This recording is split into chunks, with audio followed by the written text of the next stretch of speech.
Yes, you.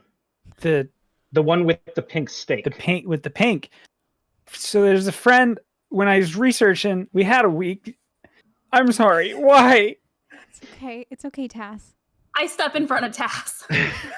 So Why is he crying? He bought it online. Sorry. That's the simple answer. He purchased it bought- online. Yeah, Hey, why? Don't yell at him. Because we watched a tape and it was haunted and it's been giving us jobs and I saw you baseball bat a vampire in one swing and I'm so scared. It's okay. Wait. Tass, Okay. please Wait, take a fate point, because you are absolutely playing your disadvantage beautifully. So go ahead and add another fate point to your character. Oh, Very baby. nice. You watched a video and it's been giving you jobs? Yeah. Yeah. On the app. Listen, there's a ghost in our house because Tass brought this videotape in, and it's of the show that existed, but it also kind of didn't exist. And now Latchkey there's a Kids. ghost. You know Latchkey it. Kids. Your dad apparently worked on it. Yeah. It's from the show. Yeah, I know. I know where it's from. Okay. I mean, if you could give us some more information on this, that'd be great, because nobody seems to be able to.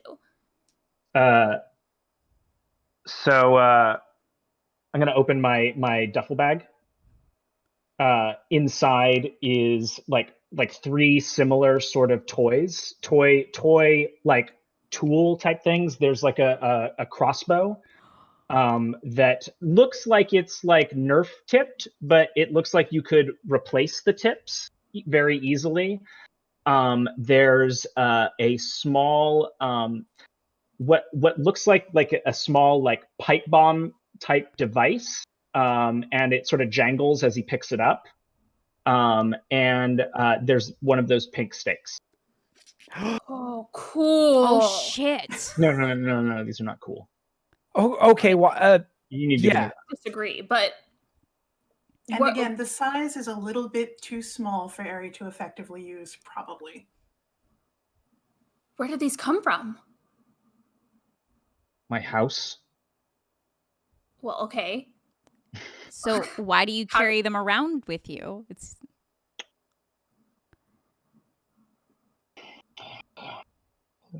Sentimental attachment. I've had them a long time. Safety blanket, if you will. Now, why do you have them? You ordered it online, but why? we found a tape of like a test airing of the latch. Sorry, I'm just gonna tell them, guys. A test airing of the Latchkey Kids, and we watched it, and then some weird shit started happening to all of the electronic devices in our apartment. And it was always leading us to iHunt jobs. You saw the finale? No.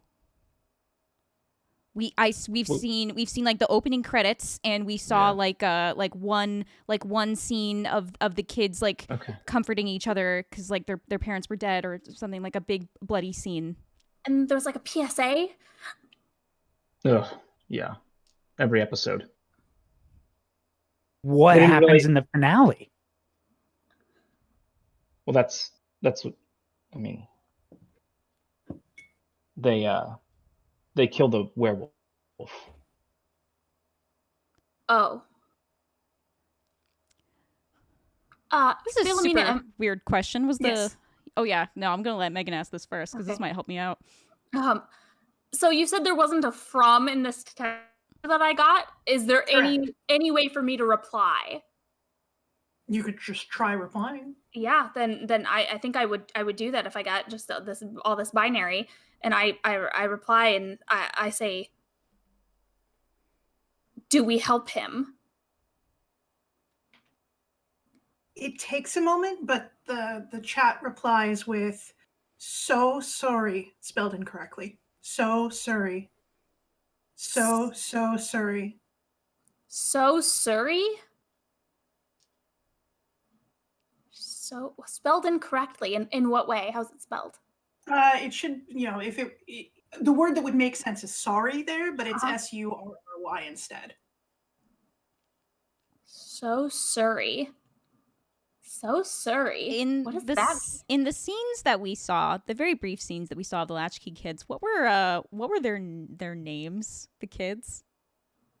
They were named. Carlos, help me out. Miguel and Kimmy. Thank Yeah. you. Okay. And I'm good Bobby. with names, Bobby guys. was the villain. Mm-hmm. Bobby was the villain.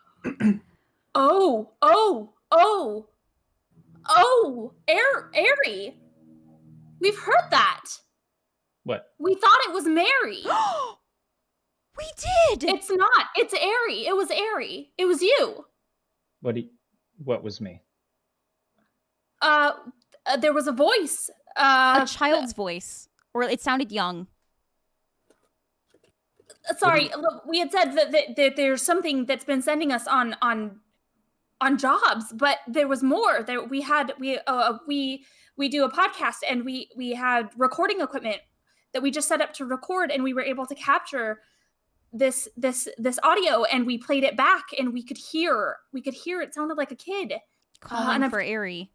Calling for Airy, and it's we took a job that it sent us to, helping this woman who had died named Mary, and we thought that was connected to that, because we assumed there must be a connection between all of these jobs we've been sending on, because whatever it is that's connected to Latchkey Kids keep sending us on jobs, but none of them are actually connected to the show or anybody that is connected to the show. And so we jumped to that conclusion, but it's you. How do you do that? How do we do what? Talk that long without breathing. It's incredible. You must have just amazing breath control. Do you free dive? Do you swim? Yeah. No, I'm actually incredibly out of shape. I don't have an. I'm impressed. I'm sorry. I've been doing it my whole life. But I have to just keep going for the thoughts to connect and to make sense. But eventually they stop. But speaking of which, hey Megan, that phone that's in your hand is really, really hot all of a sudden. My and phone it hits the ground and breaks. Oh shit! My phone! Oh baby, I'm sorry. Oh no! Oh, did you have any? You had good pictures on there, didn't you? Oh. Yeah. Oh no! Oh, I'm not gonna be able to trade this in. Fuck! I'm gonna put an arm around Megan and look at Ari. I don't suppose any of this sounds like. Does this ring a bell for you? Like, help us help you. I hate to ask prying questions. I don't suppose was Latchkey Kids like based on you? Based on like what? Like beyond? Okay. No. It wasn't based on me. I mean, you guys don't know anything about like why it was made? Not really. No. No. Oh God. So it was like, I mean, how much do you know about TV in the 80s? You know about the deregulation of commercials and toy commercials with kids television programming and all that? Yes. You know, yes. Okay, so that's a pretty important factor in why Latchkey Kids was created. It was a byproduct of that, and it was conceived as a marketing tool, like America Joe, Transmorphicons, sell a new line of monster hunting tools, the junior set. It ran on the corporate philosophy that you can really kind of just get away with anything as long as you put that PSA at the end of the episode, even if the themes are totally incongruous. It could be hyper violent, and then all you talk about is being nice to immigrants or not doing drugs at the end, and you're fine. Makes it through the censors. Only 4 of the 5 episodes from the season aired. It got yanked for the last one. Yeah, that's most of it. Kim, do you want to roll your social juju, your good juicy juju? Yep. And Ari, do you want to roll mental defense there? Some kind of resistance? Yeah. And do I just do a standard? Just you roll the fate dice and then add whatever your score is. Okay. plus 8. Wait, do I roll? Is it the 8? If my mental is 7, then if You're gonna roll. I'm sorry, just a skill set that you use Oh, to resist survivor. social. Okay, so Yeah, that'll work. okay, so then I got a 6 total. Okay, and sorry, what did you get, Kim? Let me get to that. So how about I'm gonna invoke my one of my aspects, which is spill the tea. I have Yes. to Ooh. I have to know what's Have up to with you. pry. So that's gonna be a 7. Okay. Yeah, like you can't like pin in on the specifics here, but he is not telling you the whole truth. And whatever it is, it weighs very heavily on him. Look, dude. So that's most of it, but I'm afraid that we've gone in kind of deep on this. This whatever this is, we're involved now. Yeah, Most this of it steak is cost not going to cut anymore. $37, dude. Like we're Okay. in this. Somebody wants us here. Somebody wants us to help. And like, does the name Surrey mean anything to you? SURRY? look, dude, whatever this is, it's like you. I mean, you. This is obviously weighing on you, and we just want to help. I appreciate you thinking you know what's going on here. Oh no, I'm pretty aware that I don't have any idea what's going on, but with it's me. Fair. And that you think that you can help. I'd like to try.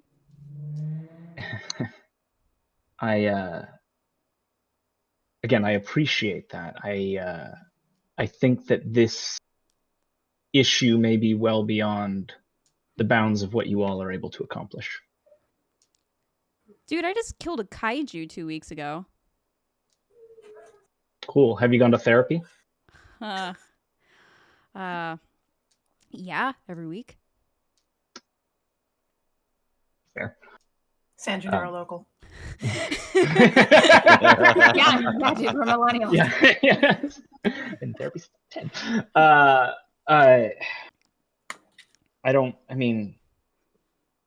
So I guess then I don't really understand why you're all trying to do this. Because something's not making us, but dude, there's like a fucking ghost in our phones that it will not leave us alone until we deal with this. Something has asked for help. And yeah, we could probably ignore it or like move, or I assume it'd still find us. It like gets into our electricity and stuff. But more importantly, it's asking for help. It's not just asking, it's begging for help.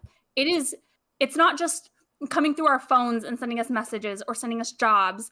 It's taking every avenue it's able to yell at us and ask us for help with this. And there's just so much we don't understand, and nobody will tell us anything.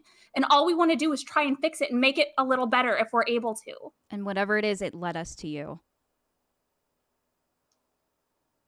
And you seem to have more information than anybody we've come across so far.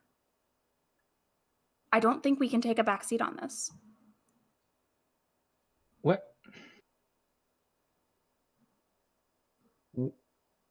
Before your phone broke, what was it saying? So, I thought it said so sorry, but it said so Surrey. So Surrey. Okay.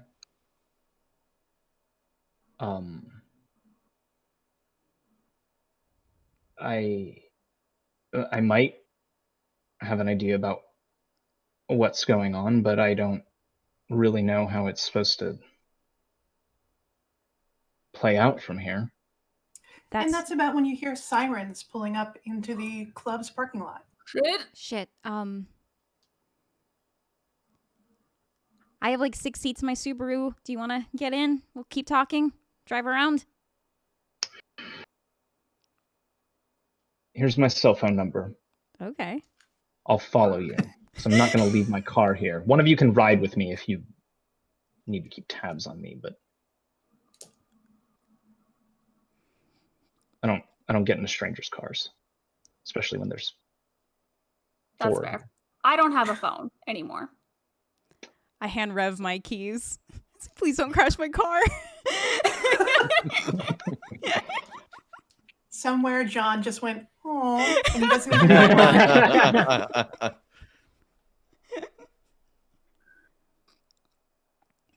Well, Okay, so we will cut to y'all in different cars, evading the cops. Looks like it was unrelated, possibly. Like some kind of fight in the club, something like that. But in the process, let's say, no. Oh, Rev. Of course, Rev. As you guys are kind of like getting into cars and clearing out, somebody who was being dragged out of the club by the cops to apparently like cool him down. Doesn't look like it's going to be an arrest. It looks like it's going to be a separation because these are rich people, not poor people. And you get like a whiff that's familiar to you. You remember your brief encounter with lycanthropy, and your hackles kind of rise on the back of your neck, and you're like, ooh, that's a werewolf. Oh. I want to like kind of slide my phone out real quick and take a picture to see if like I can figure out who this is later. Sure. Yeah, what do they look like? Tall, handsome, good cheekbones, well-bred, blue eyes, dark hair. Okay. Expensive clothes, pink shorts, those guys. Yeah, as we pull out, I'll indicate to Megan and Tass. What's up? Remember that whole thing about like there may not be a werewolf? That's a werewolf. And a very affluent werewolf. Yeah, he's wearing salmon shorts, so he's a okay. I like the shorts. But I mean, we already knew there were werewolves here. We just don't necessarily know that they're up to something. What we also don't know is if Ari hunts indiscriminately outside of the jobs. If he's doing stuff old school, does it matter that they're not causing trouble? He sure said that he didn't care about the money. Just tell him where the werewolf is, and if there's one around, I'll find him. Yeah. And that werewolf was causing enough trouble to get the cops called and get dragged out of a bar. Yeah. I mean, I imagine that's not uncommon, but I think the question is, you're right. He was very insistent on any information, just hearing the word werewolf. So maybe he just has it out for all of them if it's tied into this finale somehow. I don't know. Where are we going? He's following us. Where are we going? Good question.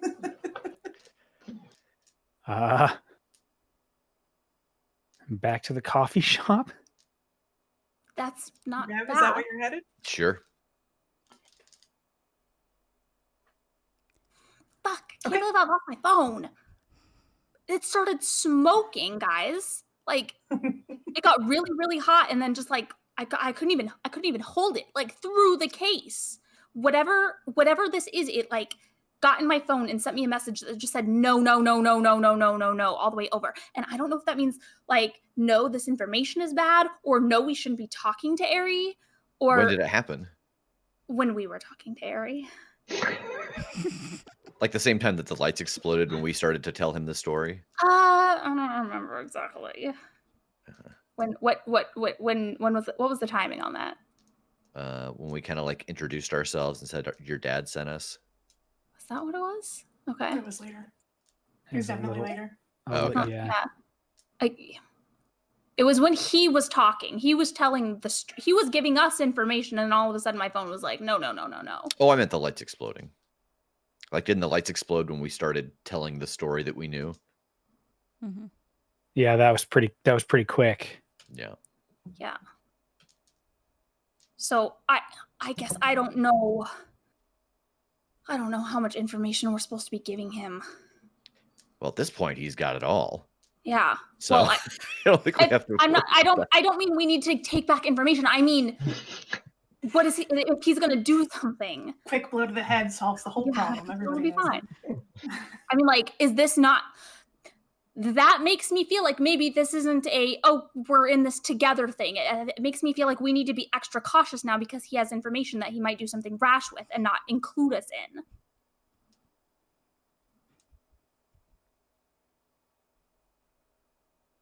I don't know. And I mean, it blew up my phone. So I asked, do we help him? And it said, so sorry, and then killed my phone. So it doesn't want to give me any more information, apparently. Well, it might be very, very sorry that we sort of got in front of him and now we're targets. Yeah, that Hey, may Ari, not be a what's the inside of question. your car look like? Sorry, go ahead, Rev, please. That may not be a question it could answer. Like, because if you say, do we help him? Help him what? Help him continue his quest to destroy all werewolves, or help him get over this hump? Didn't have to blow my phone, though. I think that's just how poltergeists work. Like, they can't control it. Emotions get high and electronics die. T-shirt. Yeah. Okay, well, let's get to the coffee shop quick because, I mean, we don't know what this guy's up to. We need him. We definitely need him. We need this information, but I don't know. Maybe Kim can get something on the way there. Yeah, please keep an eye out. Make sure they follow us the whole way, because no. he does have Kim now, and he seems to have a bloodlust. And there, can I just point out, we didn't get around to this. He's got something in his pocket that he was huffing, and it seemed to make him very strong. Yeah, but she's got a machete. I'm the strongest among the four of us. She can handle herself. I'm not worried about Kim. You're legitimately not worried about Kim with this man who collects trophies? I mean, he's right behind us. We can see what's happening. I think she can. If he was suddenly going to attack her while he was driving, she'd be able to hold him off till we could jump out. We're not letting them out of our sight. That's what I'm saying. Just keep an eye on them to make sure, because they're following us. I don't have a phone to look. I'm rear view mirror. Like, I'm watching this entire time. I'm turned around in the back seat, like looking out the back, just like waving, blowing kisses, you know. No. She knows what she's doing. Okay, Ari, what's the inside of your car look like? Just out of curiosity. The back, the back seat is like perpetually folded down, and it's just like bags and bins of equipment back there, like probably stuff to do a murder with, things like that. Good. But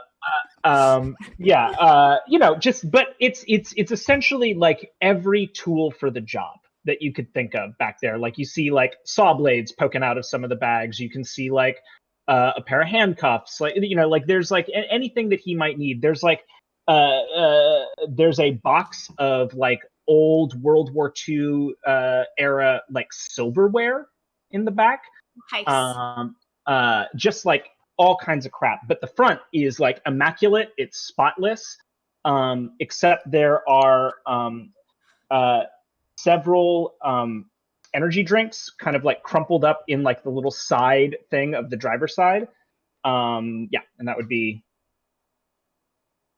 that's pretty much it. Whoa. All right. You've got like a rolling armory in here. Yeah, well, I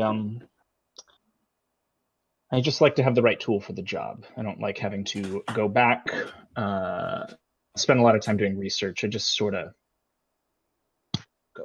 Yeah, I can tell. Usually just my friend Megan usually just makes everything that I need. She's kind of amazing that way. What was the silverware for, out of curiosity? Oh, it's again a little. It was my grandmother's. Oh. Yeah, it's just a bit of sentimentality. I get that. So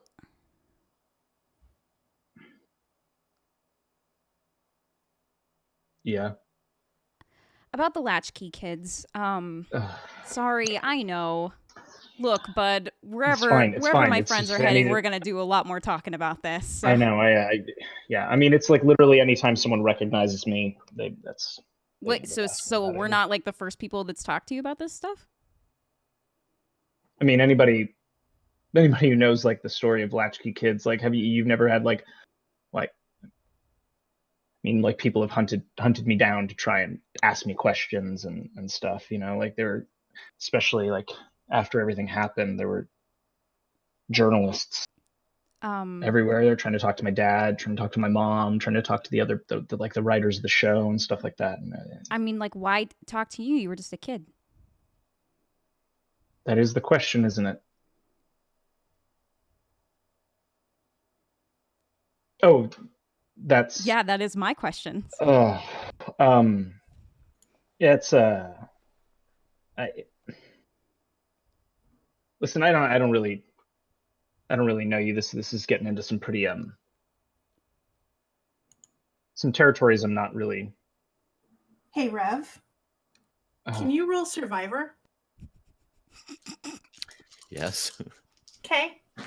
We're driving in San Gennaro. I mean, Yeah, fair. 7. 7, beautiful.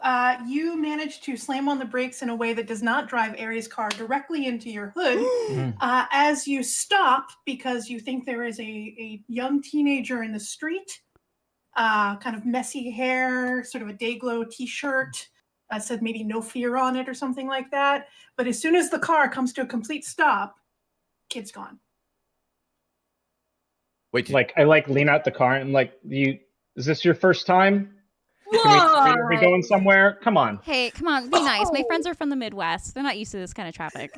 I know, but they got to learn sometime, right? Yeah. does that kid look familiar from the video? No. You said There- a teenager? We didn't see that in the second car, right? You did not. No. Okay. Did you But see everyone that? in the first car did see it. I think so. I thought I saw somebody. I was trying to watch behind us. I just felt you slam on the brakes, and then there was something, and then there wasn't something. What was that? What was it? It was like a kid in a no fear shirt. Like a teen. They just disappeared, though, Yeah. right? I'm gonna get out of the car. Okay. I'm gonna go look. There's a I'm. road. What are they doing? What? I I don't know. my phone is off, but I still just kind of have it up. Like, Just in case. was that you? All right. We're going to call Shit. this ghost baiting from now on. There's nothing in the road. Nope. Nothing.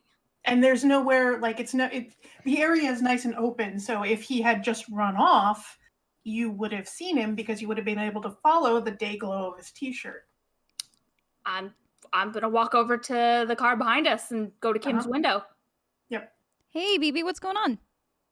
Some teenager or something ran out in front of your car, and then Rev slammed on the brakes and they disappeared. Literally disappeared. Some teenager, like... I don't know. Rev said in a no fear t-shirt or something. Like, Yeah, like messy hair. Tell him about the messy hair. I'm gonna... messy hair, I guess. I didn't see. I'm gonna look at Ari. Friend of yours? Sorry, I wasn't paying attention. Okay, What? teenager, messy hair, Oh, no boy. fear shirt. You You okay? Yeah, I'm fine. What's up?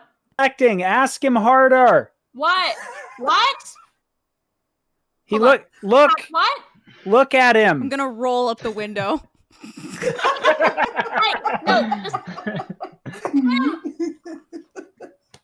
Thank you. who was it? Are you asking me? No, I'm not asking you. I roll Tass's window up. And now we've entered in the door slamming Fado. Good. I'm sorry, but do you know that person?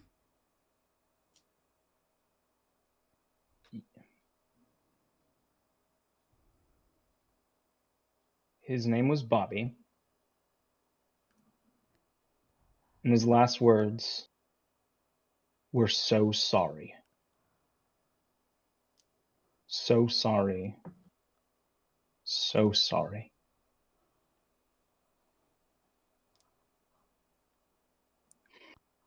Oh boy. Oh boy.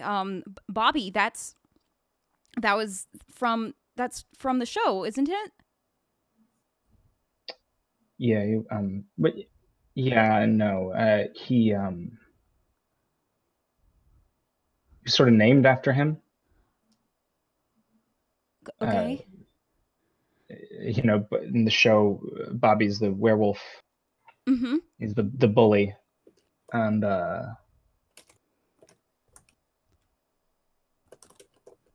who doesn't have a bully in middle school, right? Was this Some of us. Sorry, what? Don't mean to get into some dark shit. Yeah, This well, I mean, I Bobby, think we're already there. Yeah, that's fair. So this Bobby was named after someone that you knew, someone in your life. Yeah, and so Ari suddenly gets a message on his phone.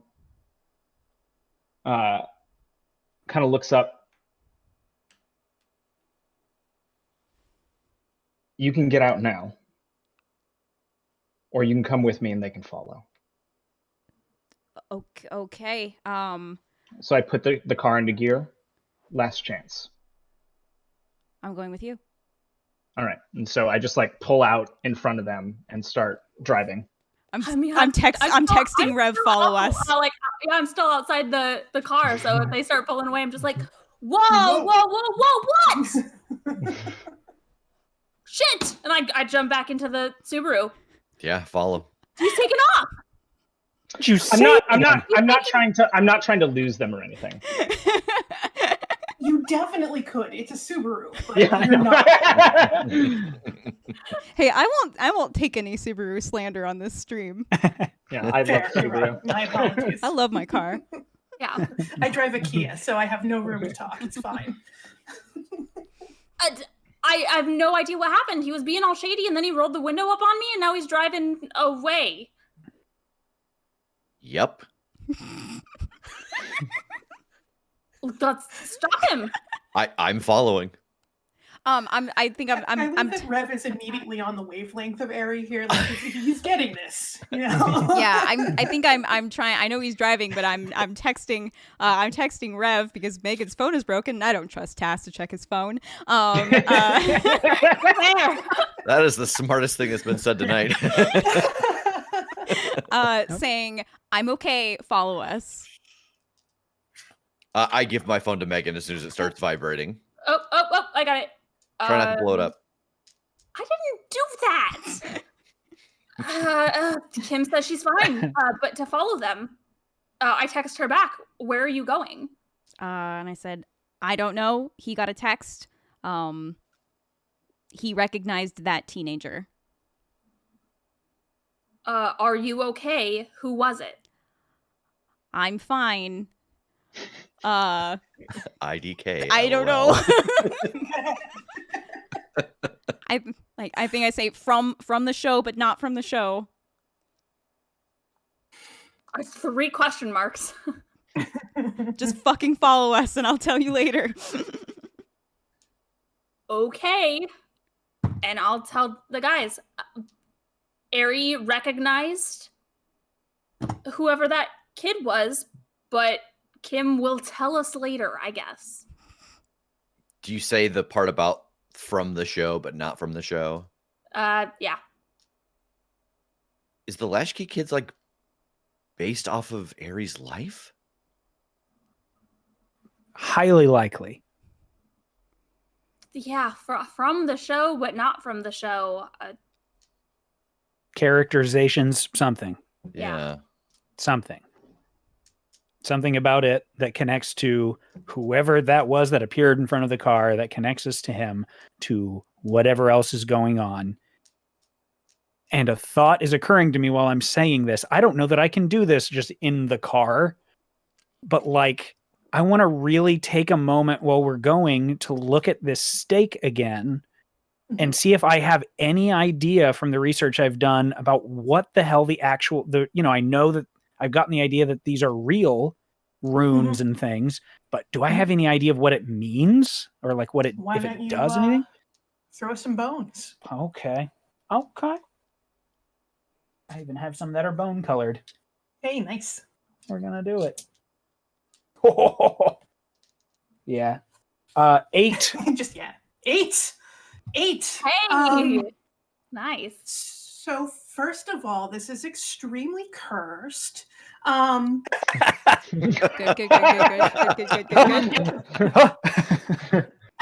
And it looks like it's like a prayer. Like, look, everybody's read the Sumerian Book of the Dead once or twice in their lives, right? This is kind of like the warning that would be put over the sarcophagus of like a murderer or a sociopath or somebody very dangerous, both in life and after. What's significant to you with the roll of 8 is that it's not appropriate. It's not how a Sumerian would handle a vampire. There are definitely prayers for that. You definitely have a vague understanding of how that would work. It kind of looks like somebody just grabbed some Enochian and tossed it on there without knowing what it would do. Awesome. But it is real. Awesome. Oh, yeah. Okay. Oh, shit. What? What's up, Tass? I don't know how this connects. Oh, don't rabbit hole. Hold on. Focus. Real things. Focus. Talk Facts. Pooh. I think the first branch that I started to go down is the correct one. I think somebody fucked up. Okay. And grabbed like, ooh, this looks real. And it was real. It was super real and super bad and super cursed. And they threw it on some in a cartoon. They threw it in a cartoon. They threw it on some shitty plastic toys. And there's real, actual, old school curse runes on this stuff. Well, I thought we knew that. I thought we knew that this was real stuff. Yeah, but not that. There's no purpose to it. Somebody didn't do this on purpose. Somebody fucked up. Oh, it's not like a thing to help the stake do its job. It's just something random. It's exactly that. Somebody went, oh, what do some old runes look like? Those look great. So some like prop master went, oh, here's some runes in a book. Paint, chisel. Okay. What did it do? Well, I mean, a lot of this has to do with like killing vampires and stuff, but like this isn't how you don't attack them like this. They perform a spell. They enact a thing with the meanings of these runes, the words, the incantation, etc. Whatever you want to call it. You don't stamp it on something. More specifically, it would be put on a tomb to try to seal in evil. There we go. Okay. So it doesn't make sense to put it on a weapon. There would be something else if they were going to put it on a weapon. So yeah, I kind of convey that. Like it should be more like almost like a ward than an active thing. Mm-hmm. So instead of like enchanting it, that's more of it's like a ward that's on there instead of like an enchantment. Yeah, which makes me wonder, is something trapped in all of these toys and in the tape and in the whatever? Are the runes holding something in? I don't know. Maybe. Seems right. I'm often not. No, you're also you often are, Tass. That's if it's a ward, if it's real and it's meant to seal something in, it's not out of the realm of possibility. I mean, nothing is. Fuck, we just we don't know enough. He's hiding something and he's being sketchy and now he's taking us somewhere And the thing said no when we were telling him information, and I just don't know. I was trying to help, and I feel like maybe we made the wrong choice, and I don't know. I don't know what to do. What was happening? Oh, and I don't remember when he showed us what he has. That he has some of these. He's been carrying them around forever. That's gonna fuck with you. And that's when the phone blew up. When he revealed those toys. Is that track? Does the timing on that track? Yeah. It overheated when he showed us that he had carried those things, and it said no when we were telling him what we knew. And maybe what I had. Yeah. Something. Okay. Hey, have you guys seen they have a Porsche, but it's like a crossover, like it almost looks like a family car, but it says Porsche along the back, and it is ugly as sin. Oh, it's the pregnant Porsche. Yes. Yes, the pregnant Porsche. It's hideous. I hate it. I don't have a strong opinion about cars generally, but if you're going to pay Porsche money, maybe don't get such a hideous thing. That said, Eric kind of pulls over to a home that's a little bit off the road, and there is a hideous Porsche parked outside, but kind of parked at an angle, like it just kind of got pulled in, like, kind of somebody Tokyo drifted into the sidewalk there. And, it's got a tire up on the curb. And the house that is clearly for sale looms in the horizon. And it is a very big, very expensive, very empty home. Is there any chance that car, that we'd seen it in a parking lot previously? Yes. Give me an investigator roll. Let's see. Did you pick that one out? That's an even toss, so a 3. 3. Nice. Not only did you see it in that parking lot, but you remember that when the cops pulled that guy out, they kind of leaned him against that car as they were trying to talk him down. Fuck, I think it's that werewolf from the club's car. Oh no, why are we here? Probably So to kill the werewolf. what are we doing here, Ari? That is a question, isn't it? And you see the way he's like looking at the house. It's like there's a very real sort of sense of anxiety on his face that you haven't seen yet. Well, y'all gonna come? Hey, so buddy, I don't think I'm not certain that we should do this. And we Imagine like Cass just like popping up in the window. yep, exactly right. Oh, they Like the collective, like you're part of the we, like, because so the things we're carrying, do you know that they're like super actually for real cursed? The toys. No, I don't think it. Why would that matter? I mean, they just stay in a bag. That's not Like how rats. magic works. Yeah. I Yeah. don't. Okay, I don't really. Think of it like Magic, radiation. Okay. Like if you have Listen. If I can't crack its skull with a bat or an axe, sword, I don't know, maybe a chain. Steak. Why am I helping? I'm sorry. Yeah. I don't really know much about that magic shit. And it honestly, it to me, it just seems like a whole mess of trouble that I'd really just soon avoid. And that's the point we're making, is you're carrying around a bunch of bad magic that could be polluting you.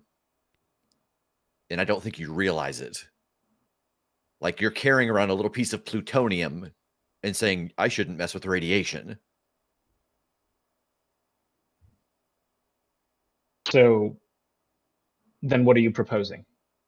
Glass get rid of them? shatters up by the house.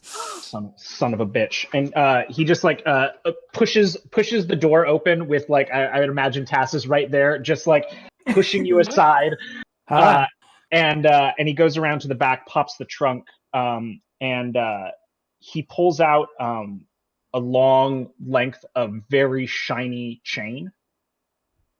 Oh, that looks silver as I fuck. think I'm opening the passenger door and I'm running into the house to try to feed him there. Yeah, Oh yes. I'm right behind her. Okay. Why don't we do a real quick athletics action? Sorry.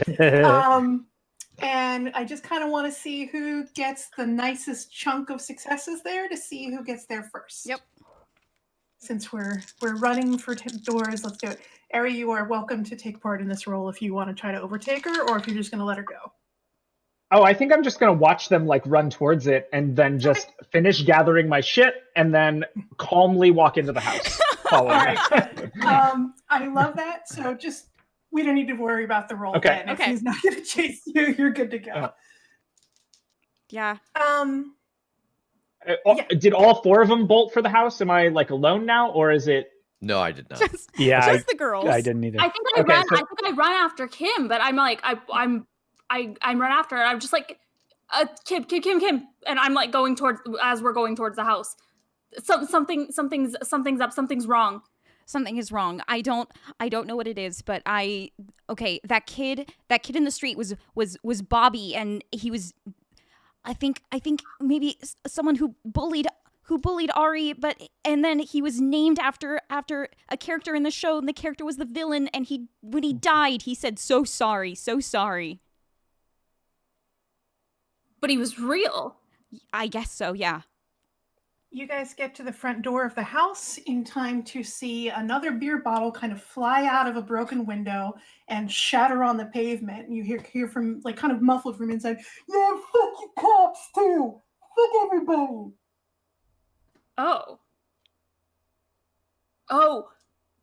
I didn't tell you. We saw somebody getting taken out of the club by the cops. Rev said it was a werewolf. This is a werewolf. This is a werewolf.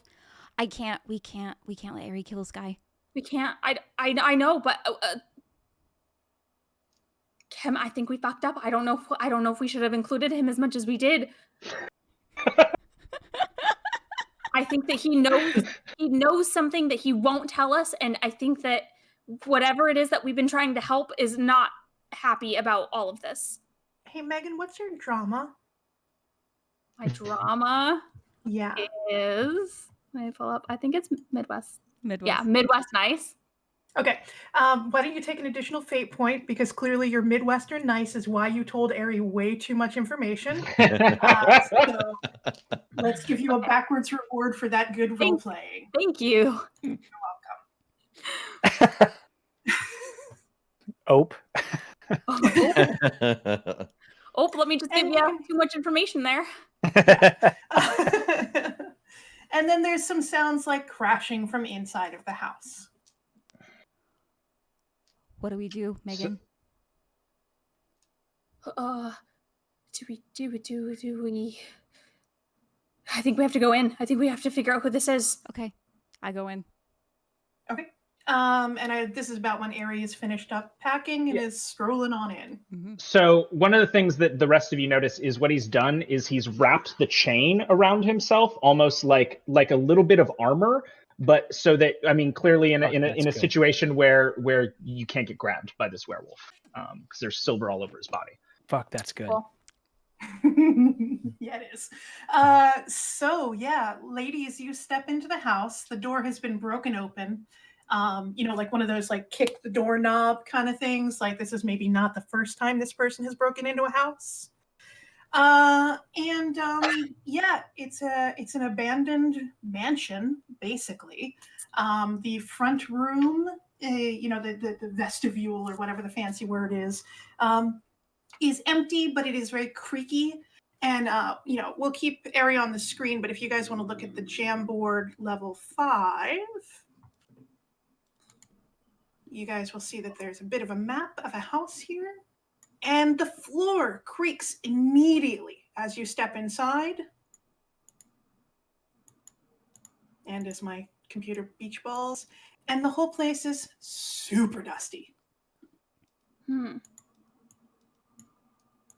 looking for footprints. Okay, very good. Why don't you give me an investigator roll? Duplicate. Okay. That's my investigation. I bumped that. I did. And by vestibule, I clearly mean living room. That's a -1. Okay, good. Put Good some- start. Put some things on it. Yeah. Let's see here. Can I invoke that it's dusty? Yes, you can. That's one free invoke on that one. Okay. And then that's plus 2. Mhm. Right? +2.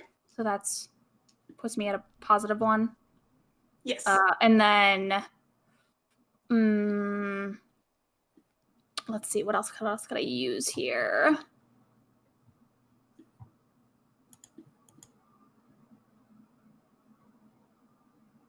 I'm gonna invoke my day drink on my porch. I think in my goal, my like vision is to someday have my own place to just be able to like DIY everything and hang out on my porch and drink all day. So I just spend a lot of my free time just like on like house apps, like looking at different like floor layouts and stuff I could never afford, but I still kind of I want inspiration for my Pinterest board. And Yes. so I'm somewhat familiar with the layout of these homes. Yes. All right. Beautiful. So yeah, you identified pretty quickly as you guys were coming up the walkway that the broken window the beer came through a bay window. The living room doesn't have a bay window. So you can guess probably with this one, some of the dust that's been kicked up might be the master suite. It looks like there's a room between you and where you're headed.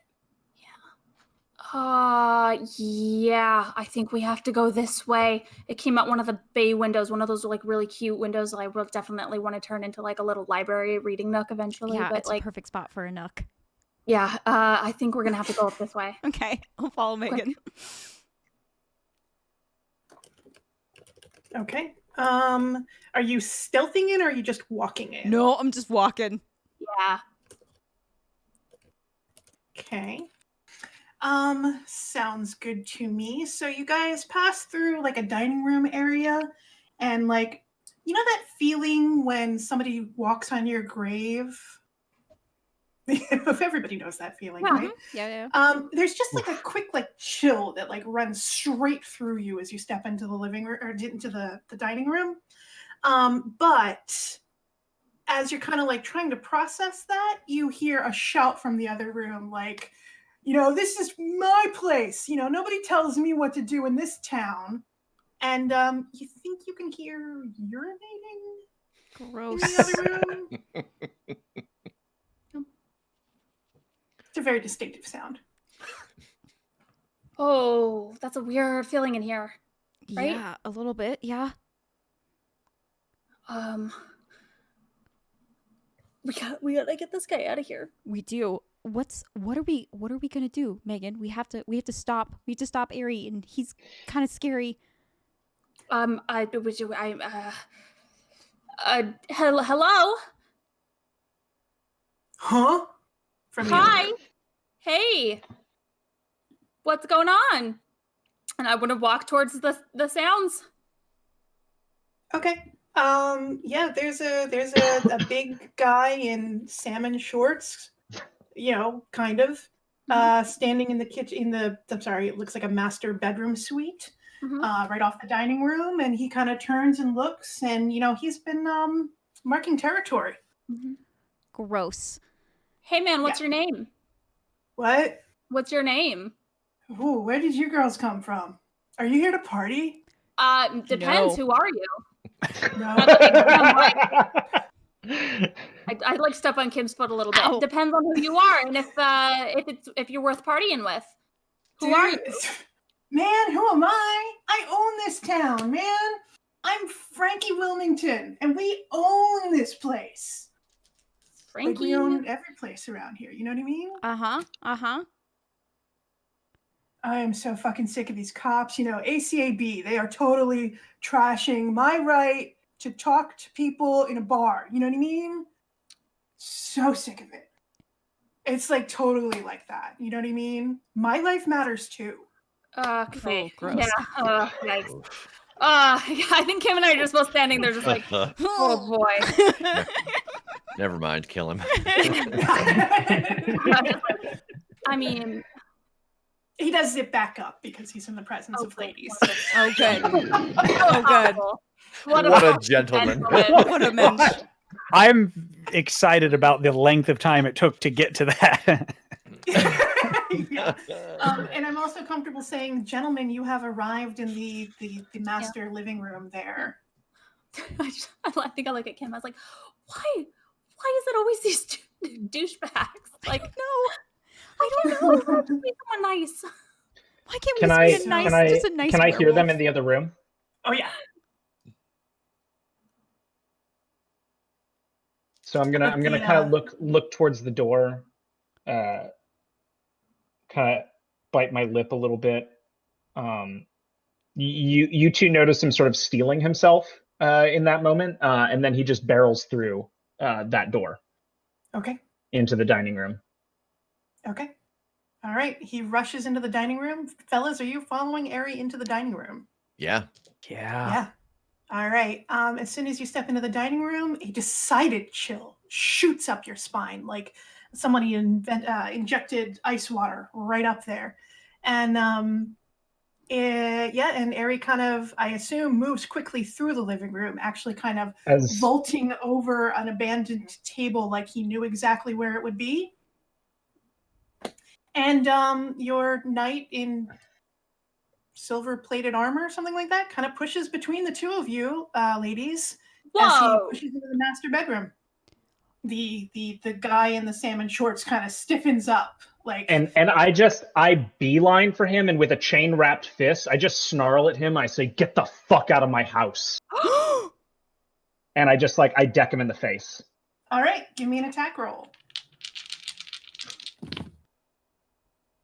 Roll high. Okay.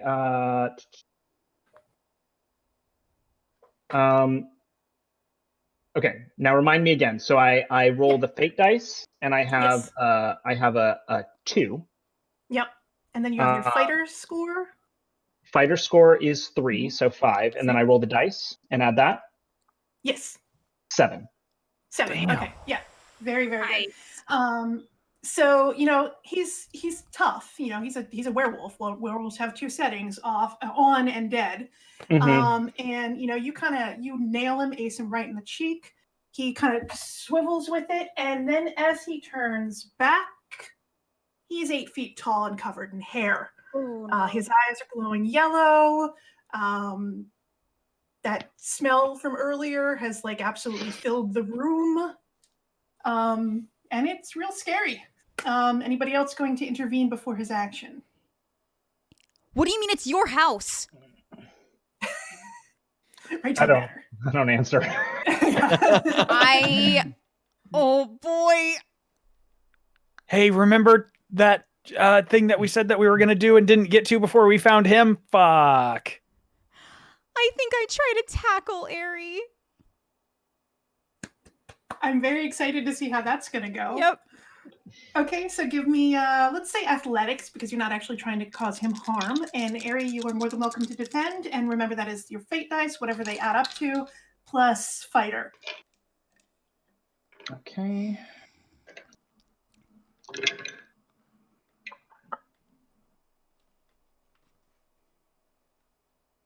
Plus fighter, that would be a 2. 2, okay. Oh boy. I have a 4. Very nice. The worst. So Ari was very, very focused on what he was doing and not necessarily paying attention to the very small woman coming running at him. So I'm not going to say that you tackle him per se, because the biology there doesn't work out. I'm quite small. But maybe maybe you hop up on his shoulders and you're kind of pulling him back that way. Mm-hmm. So you're kind of grappled there, Ari, but you're definitely not being attacked from behind. Okay. You are being attacked from the front, however. So, Okay. would you like to roll to defend? Yes. Can I retroactively, since I forgot to do this, but I meant to Yes. do this, Yes. is use the best defense from my attack on the vampire, which was super cool. Yes. And high roll. Yes. Okay. So that's a knight's move, I believe. Mm-hmm. Which is Yeah. basically like when they roll real good, they can hold on to it and reuse it again, reuse that roll later at a more opportune time. So what happens there is Kim gets a good grab on him, but like you kind of remember what a fucking badass he is, and kind of like I do. you know, you don't hold on as tightly as you probably would have in other circumstances because you're like, wait a minute, what the hell am I doing? Mhm. Okay, so he is not grappled, but he is being swung at by the werewolf. Did I get that right? Sorry. I was not wanting to use that against the grapple so much, but against the werewolf swing. I'm embracing the That makes a grapple. lot more sense. Okay, Yeah. cool. Still Okay, piggybacked. so you do have him. Yeah. We'll get it figured out. It's fine. Yeah, it's it's fine. chaos. Werewolves, they're a chaos. Okay, so then it doesn't really matter how well he rolls on that, because he just kind of swings and just like it's like Ari knew exactly where the paw was going to land, and even with with Kim on his back, he just kind of like steps to the side and the arm goes wide. It's real impressive. Okay, who's next?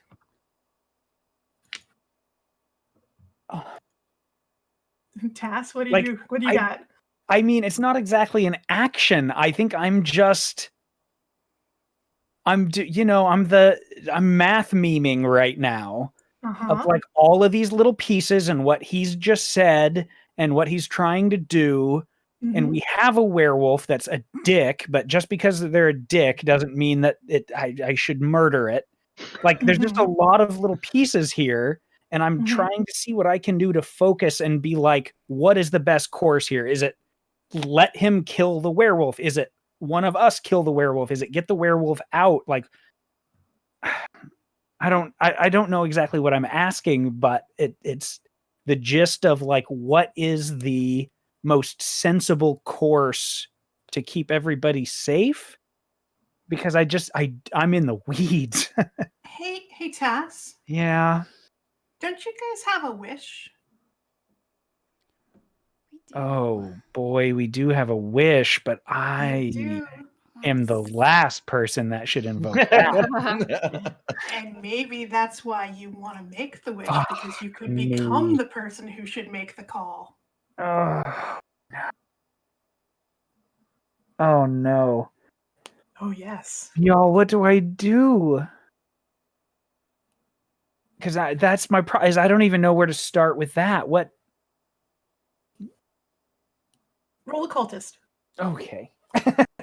That I can do. And generally pretty okay.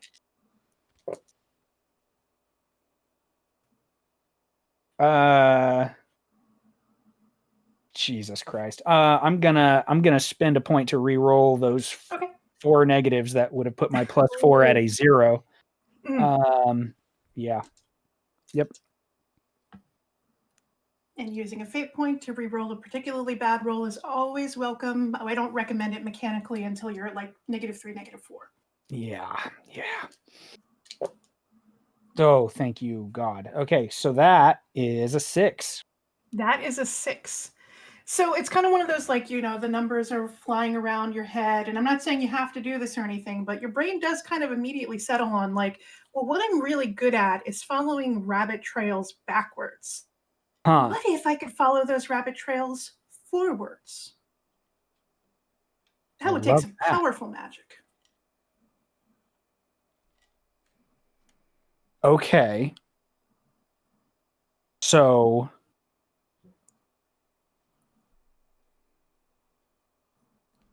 do I feel like that could work? Are we saying that could be a good wish, is to To be a visionary? Yeah. To be able to see the future? Don't want to use our wish. I do have an idea of something that might work here. If you decide you don't want to do a wish, but Well, Megan, he's kind of floundering over there, and I that am, werewolf like- is yeah, like I don't know how much of this So- is internal, or if like you're Right, are right, you straight up asking us, like right. But in iHunt we encourage action Yeah. and taking Yes. action. So if you have a thing to do, do it, Please. okay. and that'll give Tass some more time to think. Anyway. Okay. I think I step forward, and Kim is graveled onto Ari. Trying. And I have like an arm around his neck and it doesn't do anything. and I look at Ari and I look up at the werewolf and I just say, "Hey Pan, I need you." Are you kidding me? Yeah, okay. I forgot that plot line. That's cool. It's all good. Yeah, there's kind of like a gray nothingness that appears kind of behind the werewolf, and out from it steps a sort of like backward kneed, it's kind of a demon or some kind of elder god. It's hard to say. And it's kind of, as it kind of like steps in, the werewolf and Aries stop moving.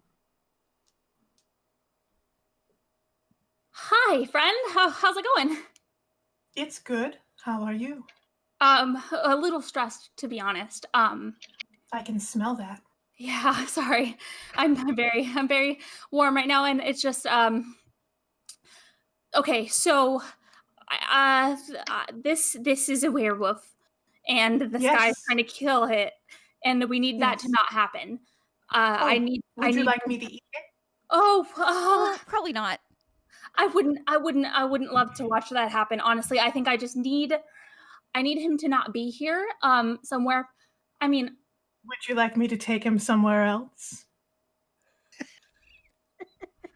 yeah. I mean, I don't want my So favor it's, to be you something bad get a to happen chance to to him. say, yeah, I don't want. His big kind of black hands with their long nails kind of wrap around the werewolf, and he just steps back into the gray nothingness. And the werewolf and the whatever that was are gone. Ari, you're moving again, obviously. So I just start like punching air, like where and like I'm just like, and I probably fling her off my back. Yeah, absolutely. Oh, Ow. no! And I just like look around like wild-eyed. The fuck is it? Did I just get Where did it go? I didn't mean for that to happen. I just wanted it to be somewhere else. I didn't think that he What would did you take me to do? I'm sorry. I'm really sorry, man. All right. I called in a favor to a friend that I had. Oh. I don't know, some sort of demon, interdimensional being, god thing. I don't care about any of that. Where did it go? I don't know. I don't think you're going to be able to go where it went, dude. I'm sorry. We went through a tear in the universe, and it was just like an in-between space, and I don't know. I thought we were just gonna like hang out and stuff, but like he said that if I ever needed a favor that I should call, but this is all I could think of was that this is like a really tall werewolf, and you were gonna kill it, and we were like, our whole thing here was to not let you kill it, and I just wanted it gone, and now it's gone, and I feel like I did bad thing, but also like it worked. That fucking thing pissed all over the bedroom. Yeah, I saw. It was gross. I'm yeah, sorry. it's broke my windows. Mhm. Okay, your windows? Yeah, my windows. What do you Okay, so did you used to live here? Yeah, was it? Did you not infer that? That's. I when mean, I said have, my but it's house. nice to get this all out in the open. Yeah. Oh, okay. Sorry. It's just very, Gets a very little tense dusty and and hard to turn it off. Uh-huh. I get it. Do you want to move into a room that does not smell like urine? and why is it cold in there? It's ghost cold in there. Don't think I didn't track that. I tracked that. Yeah, it's. You're right. Well, you guys are not dumb. I'll give you that. Thank you. I only look it. Yeah, let's not. I'm just gonna exit the room Follow. Towards the kitchen or towards the dining room? towards the dining room again. Okay. And I just sort of stop in there and breathe. Do I see, like, is it cold, like physically cold in this room, or just feel like supernaturally cold? It's supernatural. So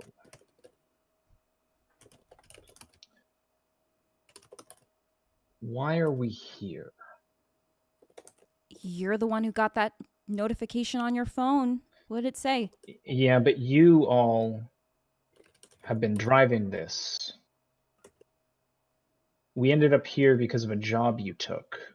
We ended up here because you found me. I got a text from a trusted contact saying they were watching my house and that a wolf was in it. That was it. So the Wilmingtons have real estate. One way or another, they own this house that used to be yours. Something bad happened here. I tracked the cold. We all did. I have a bunch of cursed toys. Something trying to talk to us. Something appearing to us. And something driving you to blank. Close a loop. Finish the series. What happens when you kill a werewolf, dude? There is a dead werewolf. And I feel vindicated. Because a werewolf killed your friend. So to speak. What do you Hey, mean? Rev, how you doing? How are you doing over there, Rev? I think that, like, as we step into this dining room, this weird, like, cold washes over me. Why don't you tell him? Tell him how you killed Bobby.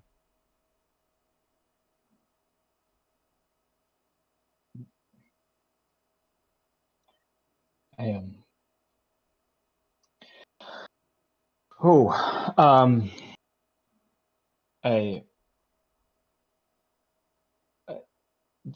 I mean,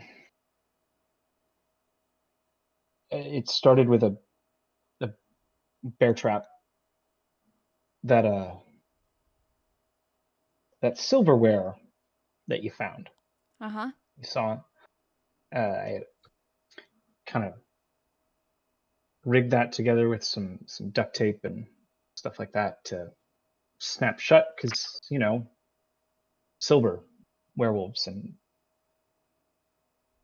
I knew that little shithead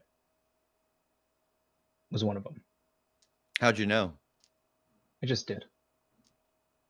But, like, any kind of proof?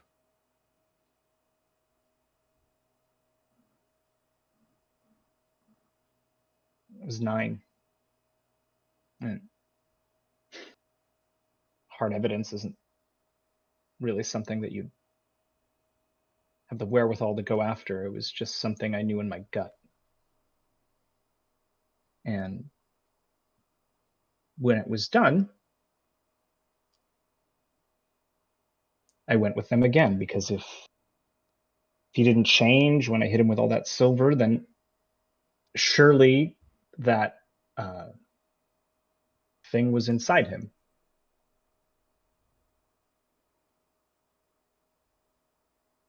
So I cut him open to look for it.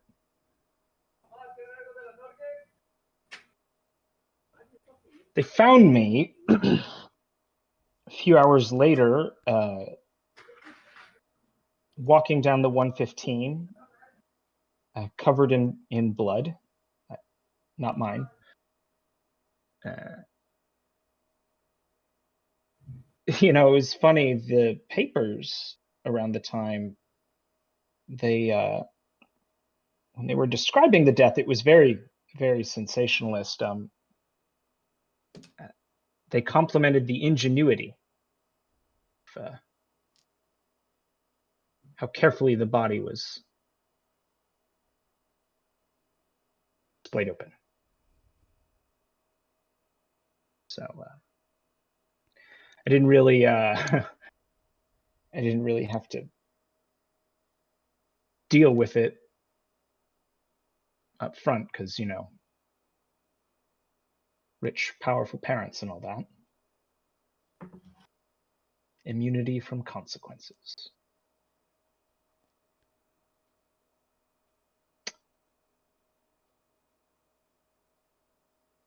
Is that what you wanted? How many times since do you think that you've seen a monster where you want to see one, as opposed to So where there actually is one? I don't really give it that much thought. Yeah, it's clear. Actions as opposed to words. Did you find what you were looking for inside?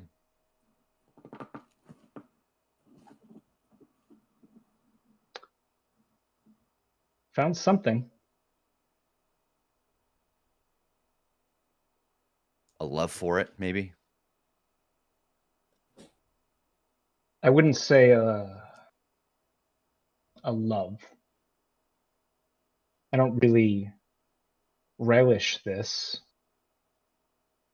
but I found a drive, a thing that silenced all the other voices. If I kept moving, kept me from consuming myself from the inside out.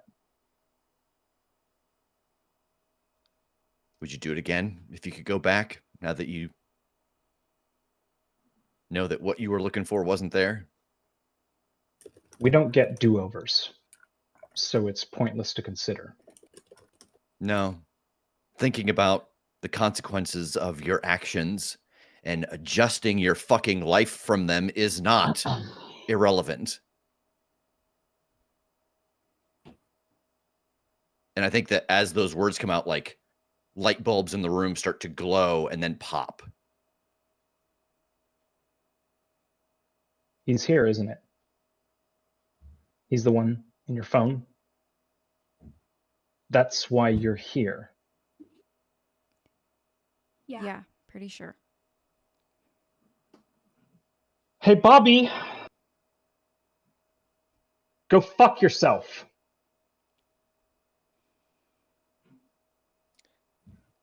I was a kid too.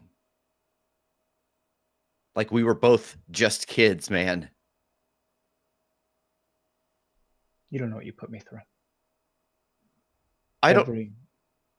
Every You day. splayed me open like a duck being field dressed. I don't know what I put you through.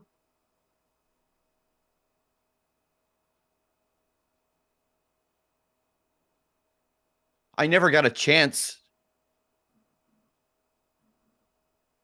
I never got a chance to be any better. You didn't have a chance to be any worse either. Yeah, but you sure did. And look where it's taken you. Listen, I solve people's problems. What do you do? Yeah, and I'm sure you haven't gutted half of the people just like me. Someone you don't like their look, you don't like their smell.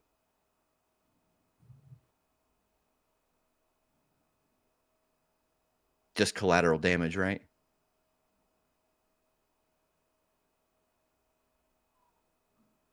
I have to do this. I have to keep doing this.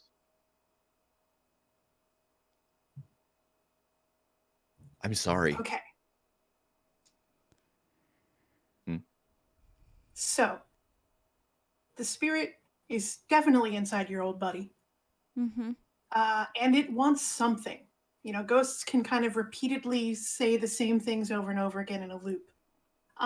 So the situation is we need to do a quick roll here to determine what the spirit needs and what you can do to get that for the spirit. So, I don't know, what will get Eri to move on this situation? So that's 3 rolls for the 3 of you who are not possessed. Please tell me who's going to try which challenge here.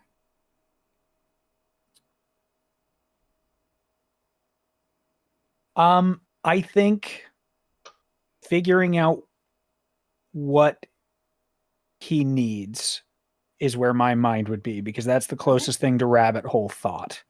Sure. It's Okay, give me a connecting those dots. Give me a roll.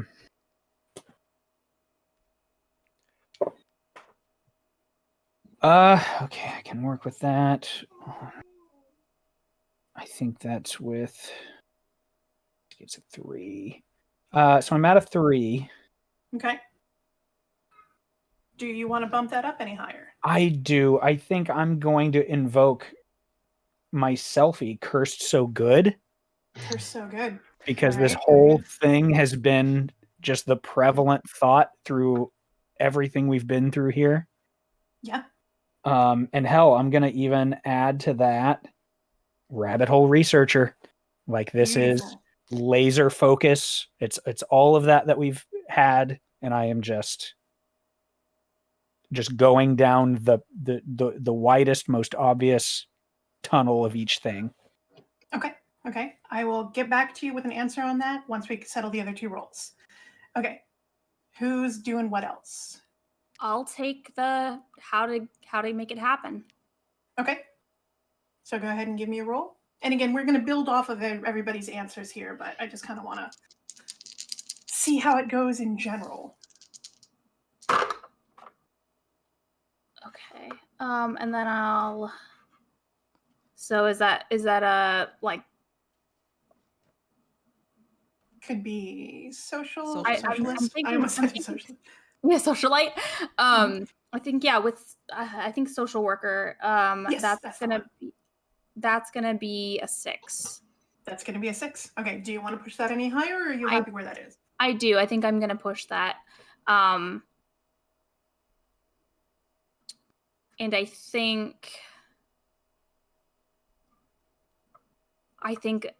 kind of the like people pleaser is what I'm invoking in that idea of like how to figuring out what somebody needs is like one step, and then figuring out how to help them get there is like thinking of the pathways that can make that happen. So I'm going to invoke that as well. Okay. Good. Okay. So, and then Kim, are you dealing with the Eri side of things here? I believe I am. Yeah. I mean, you've been in his car. So. I have been in his car. Yeah, I think I am. I think I'm just like in this moment while we're trying to figure it out. I think from like hunter to hunter, just trying to relate to him. Like, I've been through some shit too, dude. I got bit by a member of the Shambling Dead like a month ago, and like I'm still. I thought you were gonna say, dude, I had worms. I get it. I understand exactly what you're going through. I get it. This shit fucks you up, but we can be better. I'm gonna reroll all those negatives. Yeah, you are. Ooh.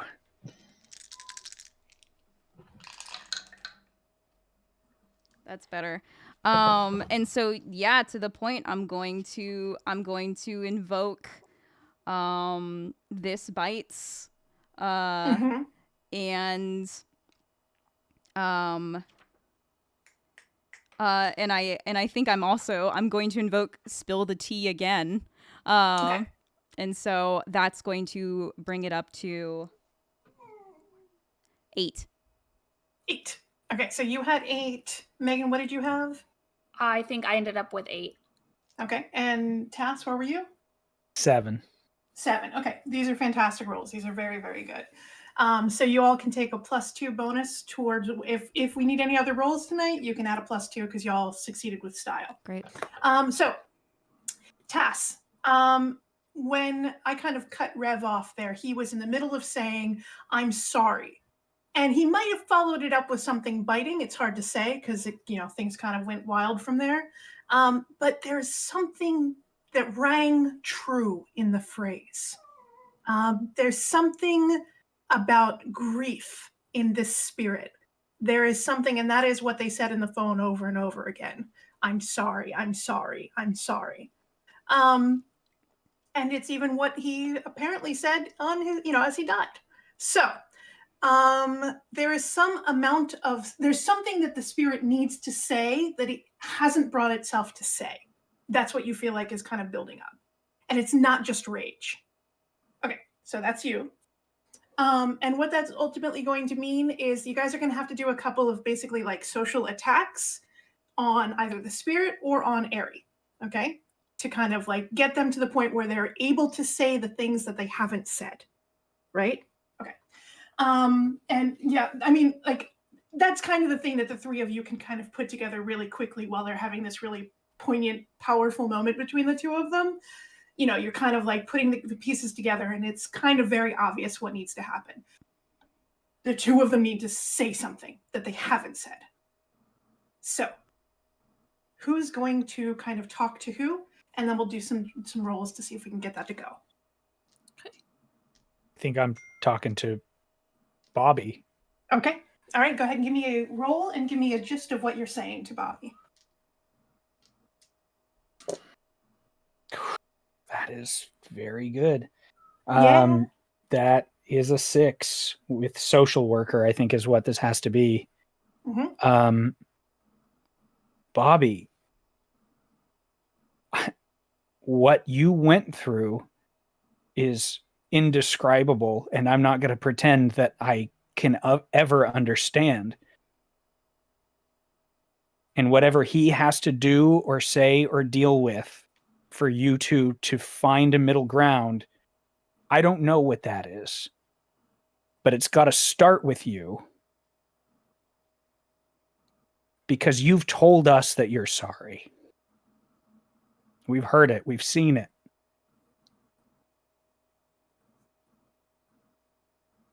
You two somehow have to forgive each other. You have to say, you have to get it out. You have to get past the anger of what he did to you to retaliate for whatever you did to drive him to it. Nobody here is right. You have to find the strength to get past and say what you need to say.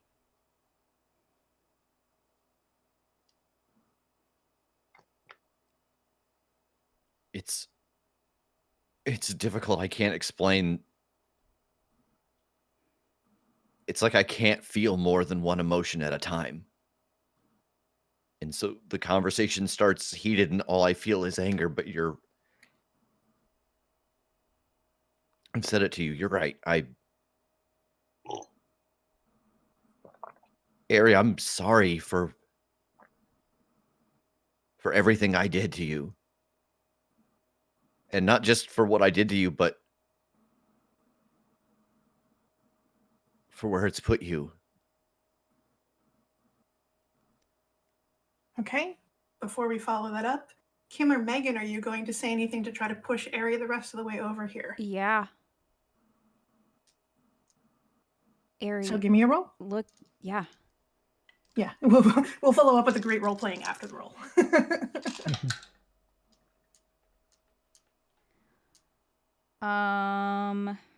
With a +2 that I just got, that is a 7. That's a 7. And Megan, do you want to teamwork on that? Do you want to throw in some rolls on that? Yeah. Yeah. And Aerie, you can roll to defend. Then can I, since Megan's helping me, can I also invoke work wives? So that's Yes. a 9. Yes. I got. So with the +2, right, from before? Yeah. That's going to be 8. That's going to be 8. Okay. So can you defend against 17? 6. 6. Oh, that's pretty good though. Damn. Does that take down your stress, your mental stress? So it's against the total? Oh yeah. Yeah. Yeah, that would Okay. take down my mental stress, yeah. All right. Well, I feel like they've gotten through to you. Dude, Ladies, if you want to fold the scene there, but I think that's where we're at mechanically. dude, I've been in your car. You're still carrying around that box of fucking silverware. You were just a kid, and I'm so sorry. This is so fucked up, but you can't keep going on like this, Ari. It's gonna destroy you. I've known you for barely an hour. You can't keep going on like this. I mean, really, neither of you can. And I look at Rev. You reached out to us. You've said it yourself. You want to solve this unfinished business, and I get it. It's easy to focus on one thing you're feeling and let it take over you. But if it's not helping and it's not making anything better or getting you where you need to be, you have to switch. You have to switch gears and give yourself over to what's really eating at you. And just say it. I look at both of them. Just say what's in your head and what's in your heart and the thing that has been holding you back and causing you pain. Because Ari? Oh, sorry. I don't know who I am without that acutely directed rage. It's like if I don't have something to focus on, I'm just walking on eggshells with myself. This is San Gennaro, man. We're all reinventing ourselves. You got time to figure it out. No. I mean, I understand what you're saying, that I don't... Listen, I feel bad for Bobby and his family, but I just don't really know what saying sorry is going to do. it does a lot, honestly. It doesn't fix anything, but it lets you start to close up a chapter of your life that you've not been able to close or even look away from. It's a step. It's a step in a different direction, a better direction, a healthier direction. And if you want to change, if you want to make things even a little bit better, you can't just keep saying that or thinking that, oh, maybe if I just do what I know, I'll get there. Yeah. You got to take the leap. Because ultimately it's your pride or it's your soul. Not a balanced scale. It's not. And anyone here can tell you, it's my opinion that you say the thing. And if the thing shouldn't have been said, a good friend will put a hand on your shoulder and rein it back. But if it was worth it, and you never say it, your soul's gone. I don't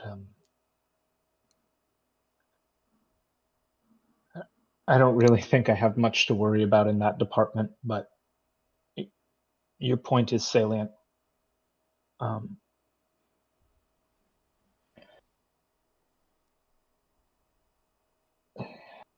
Bobby, I'm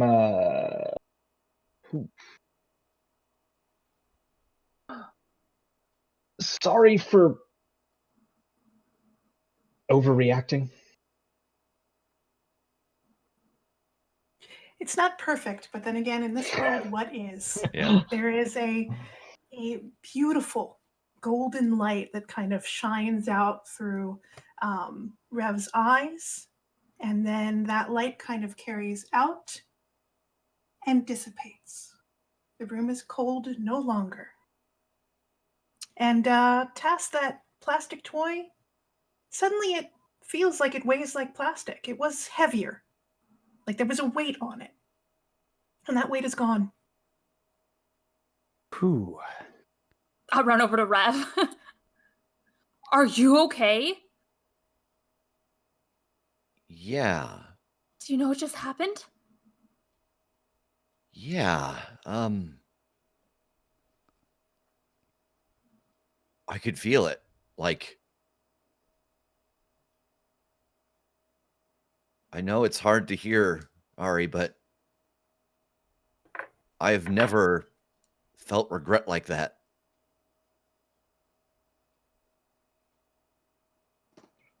I give Ari a hug. It's a very small hug. Yeah, it's very small. Yeah, okay, thanks. I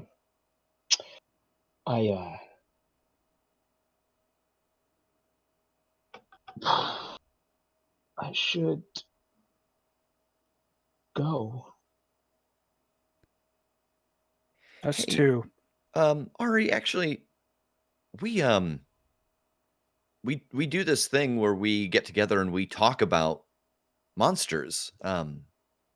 Just a little kind of fun thing that we do. We put it out and people listen to it and they have a lot of fun. It gives me some direction and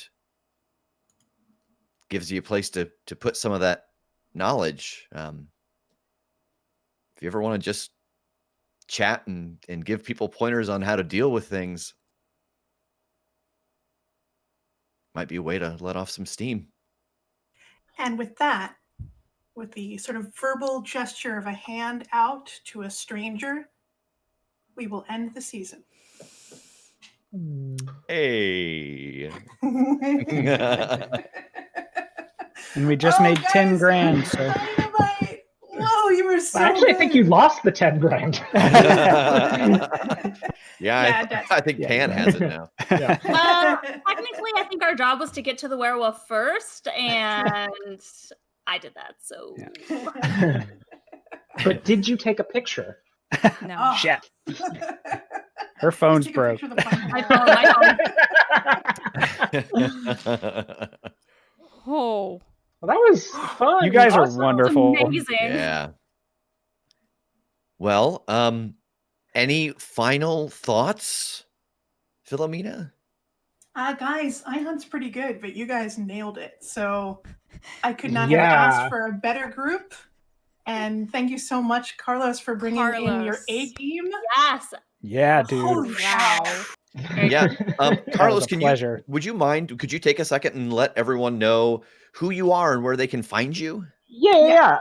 So my name's Carlos Cisco. You can find me on Twitter at Carlos_Cisco or dash. I think it's underscore. I think it's underscore. It's one of those two. I'm a TV writer here in LA. I was most recently working on Star Trek Discovery season 4, and then I do some freelance TTRPG design on the side.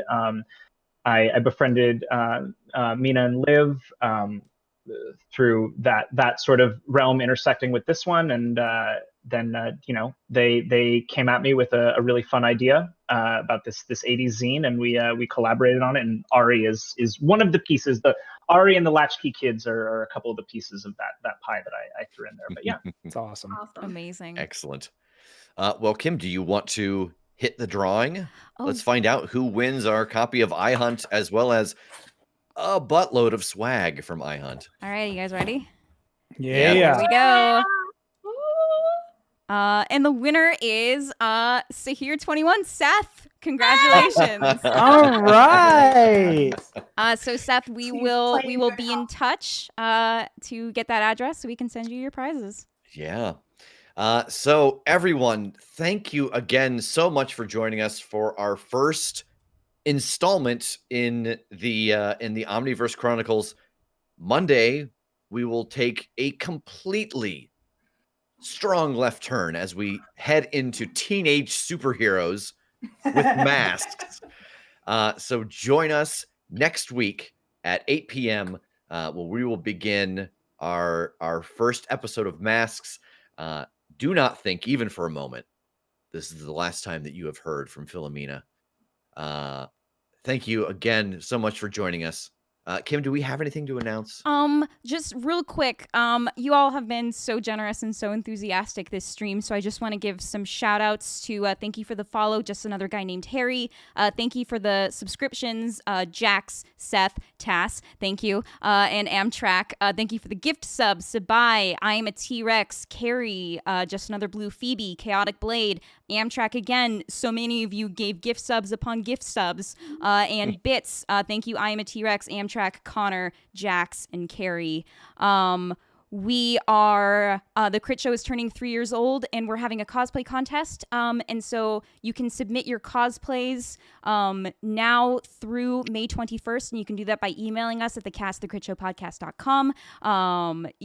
Josh, thank you for the bits. You can submit that through the Contact Us form on our website, or you can post them on social media and tag at The Crit Show. We're also if you missed this stream, if you went to bed, you can find all of the episodes of iHunt are gonna live forever on our YouTube page at youtube.com/thecrit-show. So go ahead and give that a subscribe. Looking forward to the rest of the week. Tomorrow at 8 p.m. Eastern, Rev and I are gonna be playing Knights and Bikes, which is a cool co-op player game about like. It sounds Goonies-esque, and I'm very excited about it. Thursday, the 29th at 7 p.m. Eastern, Megan and I are going to play Mystery Detectives, Alibi and Ashes. The theme is fire, whatever that means to you. Costume theme is fire.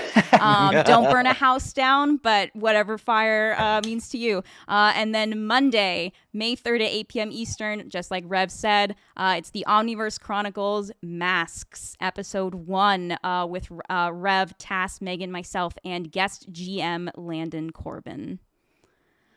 I think that's it. Yeah. What more do you need? Philomena, this was such a treat. Thank you. Yeah. Thank you Thank for you. an amazing Thank you. first chapter of the Omniverse Chronicles. Woo. Absolutely. And Carlos, And thank you for everybody who's joining us. It following was me a up there, pleasure. oh my Thank God, you. come on. So awesome. And thank you so much, Carlos. You're wonderful. Thank you all. This was a lot of fun. All right. I hope everyone has a good night, and we will Thanks, see Pat. you on another chapter of the Omniverse Chronicles.